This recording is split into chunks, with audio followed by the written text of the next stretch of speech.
Hello दोस्तों, आपके अपने YouTube channel spectrum with Pankaj में आपका स्वागत है। आज हम यूपी बोर्ड 2022 के एग्जाम के स्ट्रेटजी को लेकर उपस्थित हुए हैं। जैसा कि पिछले कई दिनों से आपका लगातार कमेंट आ रहा था कि सर प्लीज़ आप यूपी बोर्ड 2022 के एग्ज़ाम की स्ट्रेटजी को लेकर एक वीडियो बनाइए, क्योंकि हमें समझ में नहीं आ रहा है कि हम इन लास्ट 4 महीनों में किस प्रकार अपने एग्ज़ाम की तैयारी करें। तो सबसे पहले मैं आपको यह बता दूं कि जब रिजल्ट आएगा तो उस समय यदि आपके रिजल्ट जब आप ओपन करेंगे तो कहीं आपके मुख से यह ना कहना पड़े कि काश मैं भी पढ़ लिया होता तो अच्छा होता, क्योंकि अभी आपके पास नवंबर से फरवरी तक के 4 महीने का समय है। क्योंकि मेरा मानना यह है कि success does not come to you, you go to it. यानी सफलता के पीछे आपको जाना पड़ता है, सफलता आपके पीछे नहीं आएगी। तो आज के इस वीडियो में आपको बता दूं कि आपको किस प्रकार से कैसे स्ट्रेटजी बनाकर आपको एग्जाम की तैयारी करनी होगी। तो आज के इस वीडियो में मैंने इन 5 पॉइंटों पे ही ज़्यादा वर्क किया है, जिसमें पहला पॉइंट है आप नवंबर से पढ़कर 90% प्लस कैसे लाएं, यानी 90% से ऊपर मार्क्स आप किस प्रकार लाएं। दूसरा टॉपिक कवर किया हूं कमजोर छात्र या जो अब शुरू कर रहे हैं वो कैसे इस एग्जाम की तैयारी करें।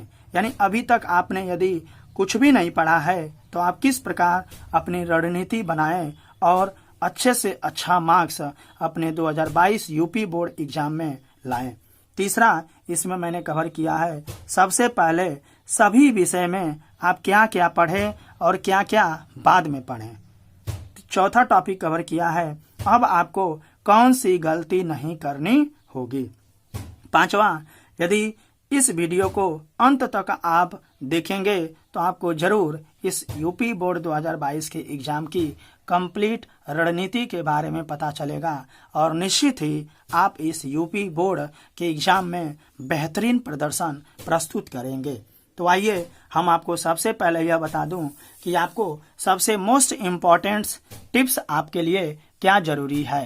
तो सबसे पहला टिप्स है मेरे हिसाब से सोचने में अब समय व्यतीत न करें, क्योंकि यदि जितना ही विलंब करके आप सोचेंगे कि आज नहीं मैं कल से पढ़ाई करूंगा, कल से नहीं मैं परसों से पढ़ाई करूंगा, तो कभी आपका कल आएगा नहीं। क्योंकि आज से ही आप यह सोचना बंद कर दें कि मुझे अब कल से पढ़ना है, परसों से पढ़ना है, आप अभी से लग जाइए इस यूपी बोर्ड के एग्जाम की तैयारी में। दूसरा, अपने परीक्षा के प्रश्न के अनुरूप पढ़ाई करें। यानी कहने का मतलब कि आप अपने जो परीक्षा है उसके अनुरूप पढ़ाई करें, न कि इधर उधर का सिलेबस तैयार करें। तीसरा, छोटे छोटे लक्ष्य का निर्धारण करें और उसे प्राप्त करें। छोटे छोटे लक्ष्य का निर्धारण करें और उसे प्राप्त करें।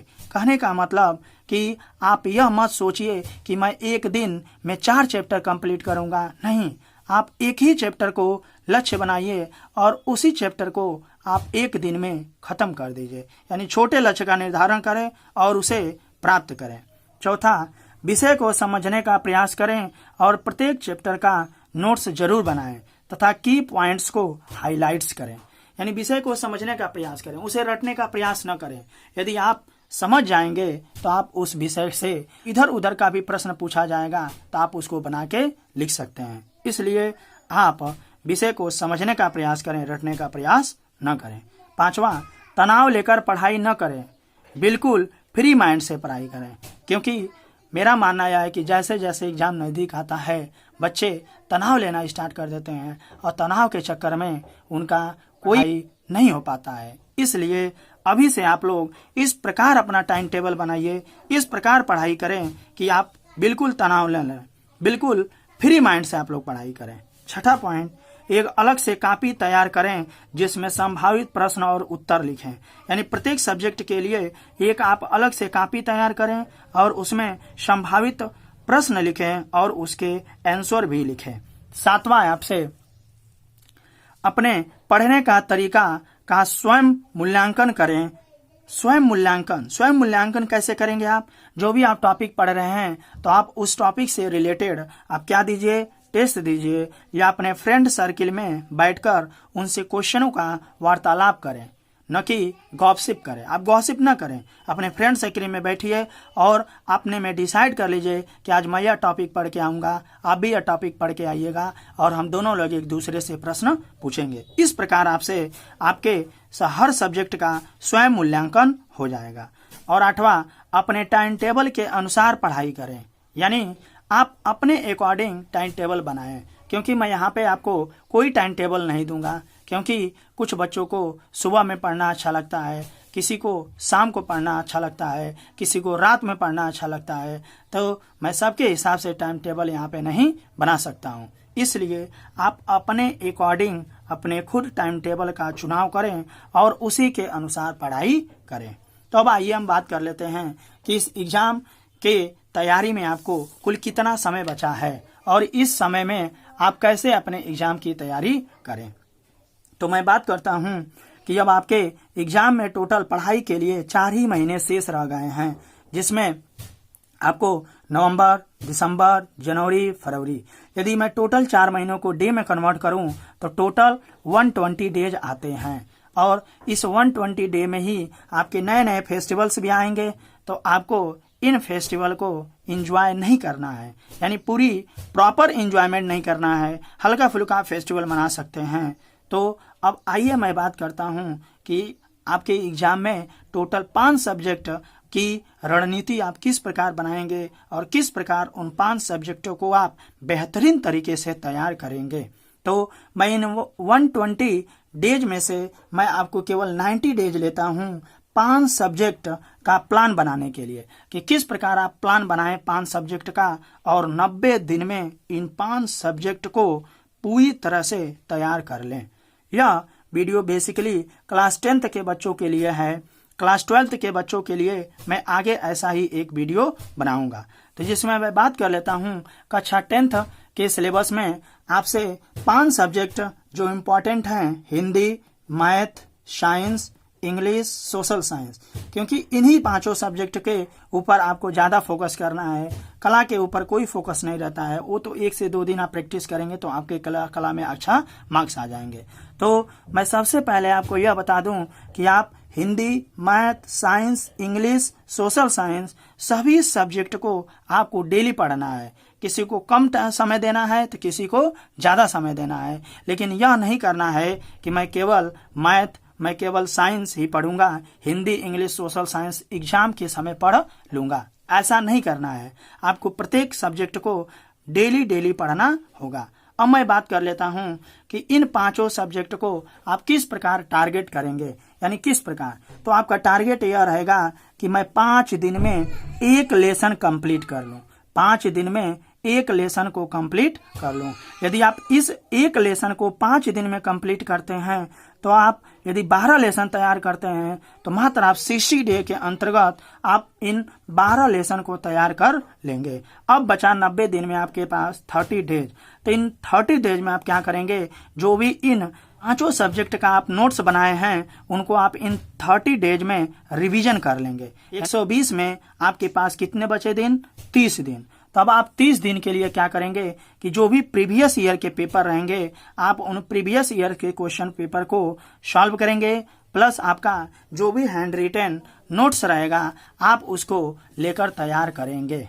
इस प्रकार आप अपने एग्जाम के लिए आप बेहतरीन तैयारी कर सकते हैं। तो आइए मैं अब आपको बता दूं कि जो बच्चे कमजोर हैं तो कमजोर बच्चे किस प्रकार अपने एग्जाम की तैयारी करें। जो अभी तक कुछ भी नहीं पढ़े हैं उनके लिए भी मैं कुछ टिप्स दे देता हूं। तो कमजोर छात्र क्या करें, कमजोर छात्र के लिए जो ज्यादा मार्क्स के लेसन हैं उन्हें वह पहले तैयार कर लें, यानी जो ज्यादा मार्क्स के चैप्टर्स हैं, लेसन हैं, उन्हें या क्या कर लें, पहले तैयार कर लें और अच्छी तरह से तैयार कर लें। जो इजी लेसन है, जो आसान लेसन है, जो आसान चैप्टर हैं उनको वह तैयार कर लें।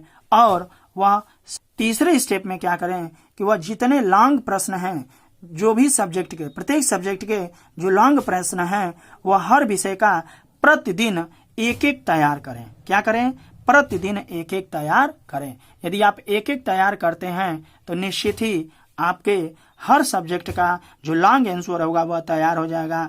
यदि आपके प्रत्येक सब्जेक्ट का लॉन्ग आंसर तैयार हो जाएगा तो आप short answer and multiple choice question बहुविकल्पी प्रश्न भी आप आसानी से कर सकते हैं। जो भी आप पढ़े हैं उसे लिख कर पढ़े, यानी जो कुछ भी आप पढ़ते हैं तो उसे क्या करिए, कोशिश करिए कि मैं उसे क्या करूं, लिख लूं। लिख कर पढ़िए। आप क्या करिए, आप ऐसा टाइम टेबल बनाओ जिससे रोज फॉलो कर सके। पता चले कि हम ऐसा टाइम टेबल बना दें कि मुझे 8 से 10 घंटे पढ़ने हैं, परंतु मैं 8-10 घंटे नहीं पढ़ पाऊंगा, नहीं पढ़ सकता हूं, क्योंकि मेरे पास समय ही नहीं बचेगा अन्य कार्यों के लिए, स्कूल जाने के लिए, कोचिंग जाने के लिए, तो मैं अपना पढ़ाई नहीं कर सकता हूं। तो इसलिए आप कोशिश करिए कि हम ऐसा टाइम टेबल बनाएं कि जिसे मैं रोज क्या कर सकूं, फॉलो कर सकूं। कोशिश करिए कि आप 6 से 7 घंटे का एक टाइम टेबल बनाइए और नवंबर से लेकर फरवरी तक आप निश्चित ही अच्छा कुछ कर सकेंगे। अगर जो इस तरह से 6 से 7 घंटे का आप रेगुलर टाइम टेबल लेकर फॉलो करते हैं तो जीत आपकी 100% फिक्स है। आप जरूर आप परीक्षा में अच्छा मार्क्स लेकर आएंगे। पढ़ लो अपने लिए, नहीं तो आपके पेरेंट्स आपसे बहुत उम्मीद रखे हैं, उसे आप तोड़ना मत। यानी कहने का मतलब कि यदि आप पढ़ाई करेंगे तो अपने लिए पढ़िए, नहीं तो आपके पेरेंट्स भी आपसे बहुत उम्मीद रखे हैं कि हमारा लड़का इस बोर्ड के एग्जाम में बहुत अच्छा मार्क्स लाएगा। तो इस प्रकार मैंने आपको यह रणनीति बता दिया। यदि इस रणनीति को आप फॉलो करते हैं तो निश्चित ही आप इन 4 महीनों में इन यूपी बोर्ड के एग्जाम में कुछ आप अच्छा कर पाएंगे। धन्यवाद।